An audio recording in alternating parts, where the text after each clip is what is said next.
막히는 출근길 뉴스엔 급행 열차를 타라. 헬마 뉴스.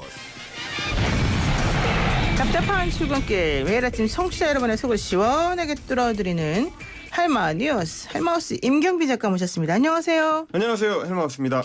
임경비 작가를 딱 보면은 공부 되게 잘하게 생겼는데 학교 다닐 때 공부 잘했어요? 저는 이제 축구 좋아해가지고 친구들하고 이제 축구를 많이 하긴 했는데 공부하고는 이제 뭐 그렇게 썩 이렇게 인연이 깊은 사이는 아니었습니다. 그래도 축구할 때 이제 어려움이 막 있잖아요. 자기도 모르게. 네. 그럴 때는 좀 더 머리를 쓰게 되고 뭔가 네. 좀 방법을 찾아보게 되고 노력을 더 하게 되던가요? 네, 그런 꼼수에는 제가 좀 능하긴 했습니다. 꼼수에 능해. 네. 그러니까 중요한 거는 이렇게 어려운 일이 닥치면 닥칠수록 도전의식이 생기기도 하고 그래서 그렇죠. 더 오히려 좀 자극이 되고 잘 될 수 있다. 이런 것 같아서 요즘에 이제 우리도 한번 그렇게 네. 해보자. 이런 취지로 말씀을 제가 드렸습니다. 알겠습니다. 사실 뭐 공부 잘하는 게 뭐 중요하겠습니까? 노력하는 게 그럼요. 중요하죠. 그럼요. 네. 자, 오늘 첫 번째 소식이 뭘까요? 자, 일본이 한국에 대해서 이제 사실상 빗장을 걸어 잠그는 조치를 취했습니다. 아, 네. 어제 일본이 이제 코로나19 대책을 새로 내놨는데 그 한국과 중국으로부터 입국자에 대해서는 2주간의 격리 조치를 취하겠다. 그리고 홍콩, 마카오, 한국에 대한 90일 무비자 입국 특례 이것도 일시 중단을 하겠다. 네. 그리고 이제 경상북도의 7개 지역에 대해서 최근 14일 이내에 체류한 외국인은 입국을 거부하겠다. 그리고 또 하나가 있는데 한국과 중국에서 입국한 사람은 되도록이면 대중교통을 이용하지 말아달라. 어머나. 택시도 포함된다. 이제 이런 얘기를. 그럼 어떻게 하라는 거예요? 걸어 다니라는 거예요? 그렇게 말입니다.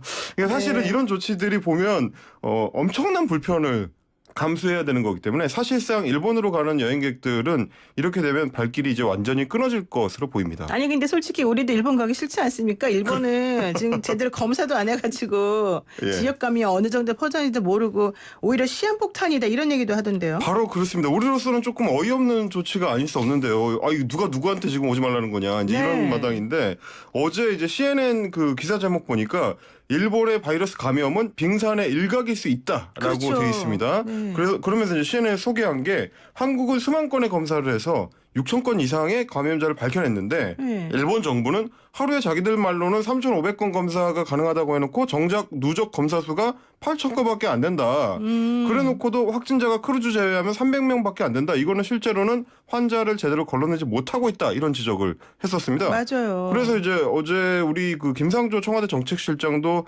KBS에 출연해서 비슷한 얘기를 했는데 사실 우리가 세계에서 가장 과감한 투명성을 유지하고 있다. 하루에 13,000명 검사하고 결과도 투명하게 공개를 하는데 야 일본이 과연 우리만큼 투명할까? 이런 점에서는 의심이 있다. 이렇게 직접 일본 정부를 겨냥하기도 했습니다.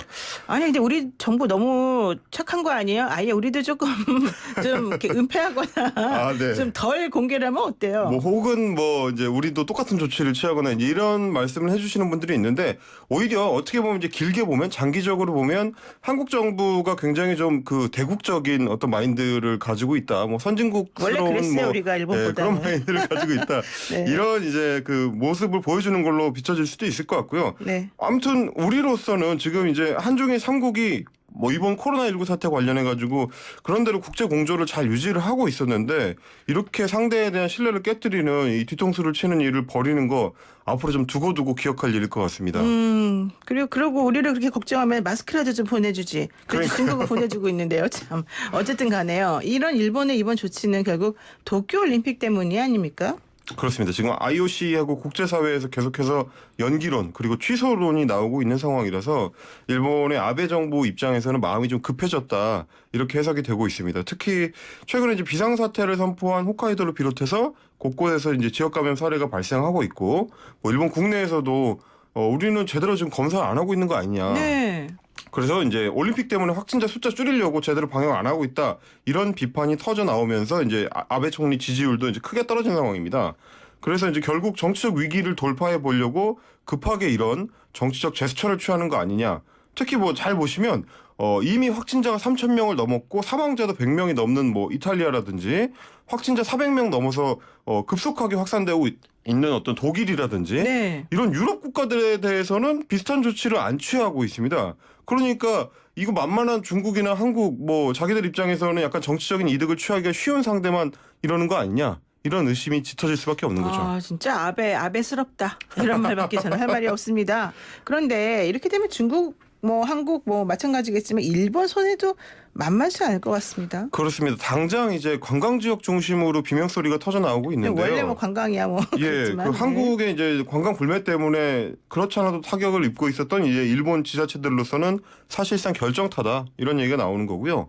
게다가 이제 그동안 한국 관광객들의 빈자리를 다소 채워줬던 게 중국인들인데 그렇죠. 이렇게 되면 이제 뭐 중국인들도 끊기게 되고 한중일의 이 삼국의 소위 제조업 밸류체인이라고 하는데요. 서로 이제 공조해서 돌아가는 거. 네. 이게 이제 일본이 먼저 뒤통수를 쳐버린 셈이 되기 때문에 아마 두고두고 일본의 국익에 이제 발목을 잡는 결과가 될 거다. 국제 신뢰를 깎아먹은 어떤 이 응징을 당하게 될 것이다. 이런 면에서 이제 회의적인 조치라고 저는 생각을 하고 있습니다. 근데 어차피 일본은요 지정학적으로 섬나라이고 예. 우리밖에 없어요 옆에. 그렇죠. 그러면은 이제 이렇게 되면 고립되겠다 스스로 고립을 예. 자초한다 이런 뜻이 될까요? 예, 그러니까 일본 정부 입장에서는 항상 우리는 미국만 보고 간다 이제 이런 입장이긴 했는데 미국도 가기 싫을 것 같은데 이번에. 그러게 말입니다. 지금 이 상황에서는 사실 어떤 산업적인 측면에서는 오히려 이제 한국, 중국하고 밀착도가 훨씬 그럼요. 높은데 네. 지금 너무 단견이다 이런 생각이 들게 됩니다. 네 좋습니다. 자 두 번째 소식은 뭘까요? 자, 코로나19가 무서운 속도로 확산이 되면서 전 세계에서 각종 방역 물품 대란이 일어나고 있다는 소식입니다. 이제 특히 이제 진단 키트하고 마스크 생산에 있어서는 우리는 어느 정도 공장 라인, 생산 라인을 갖추고 있었는데 그런 우리나 이제 중국에 비해서 주로 입국 제한 조치만 내놓고 손 놓고 있었던 이제 유럽과 북미 국가들에서 그야말로 비명 소리가 터져나오고 있다 이런 소식입니다. 그렇군요. 그렇다라고 한다면 우리가 그래도 이제 마스크 대란은 다른 나라에 비해서 오히려 양호하다 이런 생각을 할 수 있는 건가요? 예, 이제 원래 유럽이나 북미 사람들은 마스크를 잘 안 씁니다. 이제 문화적인 좀 배경이 좀 다른데요. 네. 우리만 해도 미세먼지로 오래 고통을 받아오는 바람에 네. 오히려 그 마스크 공장들이 잘 돌아간다. 네. 이런 이제 이 아이러니가 있었는데 조금씩 좀 분위기가 달라지고 있다는 소식입니다. 네. 그 누적 확진자가 300명을 넘긴 프랑스에서는 일단 물량 자체가 별로 없어서요. 이미 네. 지난주에 프랑스 정부는 의료 종사자하고 보건위생 취약자 중심으로 이제 마스크를 공급하겠다 이런 지침을 내렸는데 네.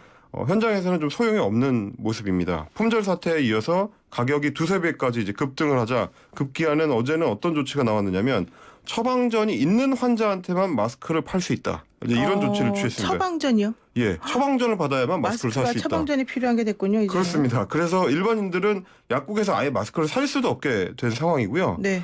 미국이나 호주에서도 지금 마스크 품귀 현상으로 가격이 치솟고 있는데 이런 와중에 엉뚱하게 화장지 사재기까지 지금 발생하고 있다. 이런 소식입니다. 그러니까 저도 이 얘기 듣고 깜짝 놀랐는데 이게 가짜 뉴스 때문이라면서요? 예, 그렇습니다. 이제 SNS를 통해서 마스크가 이 화장지하고 재료가 같다. 이런 루머가 이제 퍼진 건데 그러니까 중국에서 자기들 마스크를 생산하려고 화장지 재료를 수입하고 있다. 곧 품귀 현상이 일어날 거다. 이제 이런 주장들이 확산이 되면서 불안 심리를 자극을 한 겁니다. 급기야 이제 어제는 호주 총리까지 나서가지고 패닉에 빠지지 마십시오. 이제 물건 구매하는 거 좀 자제하십시오. 이제 진정할 것을 촉구하고 나설 정도로 지금 이제 전 세계에서 코로나19 관련된 공포가 커지고 있는 상황입니다. 어쨌든 가짜뉴스 덕분에 화장지 제조업체는 좀 기쁠까요? 자, 예. 그리고 국내 기업들한테 그 진단 키트를 좀 보내달라 이런 나라도 많다고 들었어요. 예, 지역 감염이 이제 확인되면서 유럽 국가들이 급해졌기 때문입니다. 지금까지는 손 놓고 있느라고 이제 진단 키트 개발을 제대로 안 해놨는데 네. 그렇게 보면 검사 실적도 엄청 많고 정확도도 엄청나게 높고 빠르게 많이 생산할 여유가 있는 데가 어디냐. 게다가 수출까지 할 수 있는 여유가 있는 데가 어디냐 하면 전 세계에 한국밖에 없더라는 거죠. 그래서 전문 키트 진단 키트 전문 기업인 시젠의 유럽 연합을 중심으로 세계 30여 개 국가로부터 진단 키트 주문이 몰려들고 있다고 합니다. 그래서 네. 그 중에서도 10여 개 국가에서는 정부 차원에서 긴급 요청한다. 우리 빨리 달라. 네. 이렇게 하고 있다는 소식이고 그러다 보니까 이제 기사에는 그 재밌는 댓글들이 많이 달렸는데 네. 얼마 전에 한국인 여행객들을 홀대해가지고 이제 격리 조치 논란이 있었던 그 이스라엘 같은 나라 이런 데는 3배 가격을 받아라 이런 댓글도 달렸습니다. 뭐 이스라엘, 베트남 이런 데는 아예 주지 말아라 이런 댓글을 저는 달고 싶네요 개인적으로. 네. 자, 세 번째 소식은 뭡니까? 어제 미래통합당에서 이제 거물급 정치인들에 대한 이제 공천 배제, 네. 컷오프 조치가 줄줄이 나와서 화제가 됐습니다. 그동안 수도권 험지 출마 얘기가 계속 논란이 있었는데 그 홍준표 전 대표하고 김태호 경남도지사도 컷오프가 됐고요. 네. 이주영 국회 부의장이나 이제 이인재 전 의원 같은 거물급들도 컷오프가 됐습니다. 특히 이제 관심을 모았던 홍 전 대표하고 김태호 전 지사, 그거에 대해서 이제 기자들이 질문을 했는데요. 김영호 공관위원장한테 앞으로 혹시 다른 선거구에 차출할 생각 없느냐 이렇게 물었는데, 그럴 생각 없다.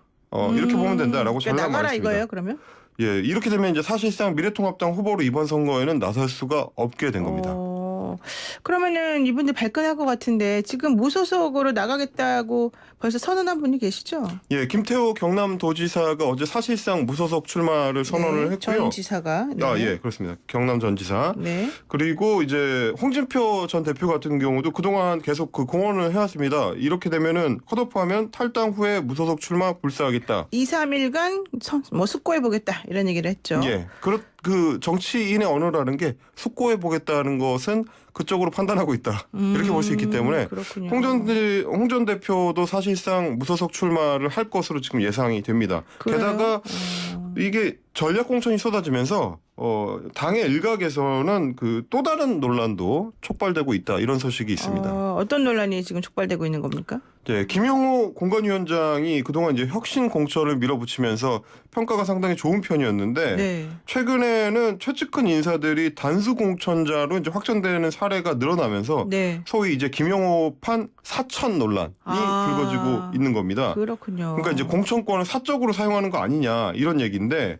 부산 공천이 대표적입니다. 그동안 네. 이제 부산의 중구 영도구 여기에 이제 김영호 사천 논란을 일으켰던 이현주 의원이 있었는데 이현주 의원은 부산 남구 울로 정작 그 전략 공천을 받았고요. 네. 해당 논란 지역구였던 중구 영도구에는 추가 공모를 하더니 황보승희 전 부산시의원이 이제 후보 등록 마감 10분 전에 공천을 신청을 했습니다. 네. 황보 전 시의원 같은 경우는 누구냐면 김 위원장이 이제 국회의원 시절에 비서를 했던 네. 대표적인 김영호 키즈로 꼽히는 인물입니다. 네. 뭐 인천에서도 그 김 위원장이 국회의장 시절에 공보비서관을 지냈던 배준영 인천경제연구원 이사장이 네. 단수 추천을 받는 이런 사례가 있었습니다. 네, 어쨌든 이현주 의원은 정말 불사조 같습니다. 불사조.